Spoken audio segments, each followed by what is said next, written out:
ನೀವ್ ಯಾವತ್ತಾದ್ರೂ ಯೋಚನೆ ಮಾಡಿದಿರಾ? ಪ್ರತಿಯೊಂದು ಶಿವನ ದೇಗುಲದ ಮುಂದೆ ನಂದಿಯ ವಿಗ್ರಹವನ್ನ ಕೆತ್ತಲಾಗಿರುತ್ತೆ. ನಂದಿ ಶಿವನ ಪರಮ ಭಕ್ತ.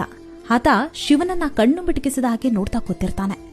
ದೇವಸ್ಥಾನಕ್ಕೆ ಸಾವಿರಾರು ಭಕ್ತರು ಬಂದು ಪೂಜೆ ಪುನಸ್ಕಾರವನ್ನ ಮಾಡಿದ್ರು, ನೈವೇದ್ಯ ಪ್ರಸಾದವನ್ನ ಹಂಚಿದ್ರು, ಭಜನೆ ಅರ್ಚನೆ ಏನೇ ನಡೆದ್ರು ಕೂಡ ನಂದಿಯ ಗುರಿ ಮಾತ್ರ ಶಿವನ ಕಡೆಗೆ ಮಾತ್ರ ಇರುತ್ತೆ. ಇದರಿಂದ ನಾವೇನ್ ಕಲಿಬಹುದು ಅಂದ್ರೆ, ನಾವು ಕೂಡ ಜೀವನದಲ್ಲಿ ನಂದಿಯ ಹಾಗೆ ಒಂದು ಗುರಿಯನ್ನ ಇಟ್ಕೋಬೇಕು.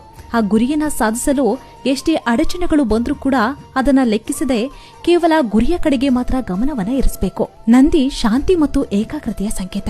ನೀವು ಕೂಡ ನಿಮ್ಮ ಜೀವನದಲ್ಲಿ ನಿಮ್ಮ ಗುರಿಯ ಕಡೆ ಮಾತ್ರ ಗಮನವನ್ನ ಇಟ್ಕೋಬೇಕೆ ಹೊರತು ನಿಮ್ಮನ್ನ ಗುರಾಯಿಸೋರ ಕಡೆಗೆಲ್ಲ. ಗುರಿ ಇದ್ರೆ ಗುರುವಾಗ್ತೀರಾ, ಇಲ್ಲದಿದ್ರೆ ಗುಲಾಮರಾಗ್ತೀರಾ. ಹೇಗೆ ನಂದಿ ವಿಶ್ವವನ್ನೇ ಮರೆತರೂ ಕೂಡ ವಿಶ್ವಾಸ ಬಿಡದೆ ವಿಶ್ವನಾಥನನ್ನೇ ನೋಡ್ತಾ ಕೂತಿರ್ತಾನೋ, ಅದೇ ರೀತಿ ನೀವು ಕೂಡ ಎಲ್ಲವನ್ನೂ ಮರೆತರೂ ಕೂಡ ನಿಮ್ಮ ಸಾಧನೆಯತ್ತ ಮಾತ್ರ ಗಮನವನ್ನ ಹರಿಸಬೇಕು. ಆಗ ಮಾತ್ರ ಏನಾದರೂ ಸಾಧಿಸಲು ಸಾಧ್ಯ. ವಿಡಿಯೋ ಇಷ್ಟ ಆಗಿದ್ರೆ ಫಾಲೋ ಮಾಡ್ತಾನ ಮರಿಬೇಡಿ. ಸಿಗೋಣ ಮುಂದಿನ ವಿಡಿಯೋದಲ್ಲಿ.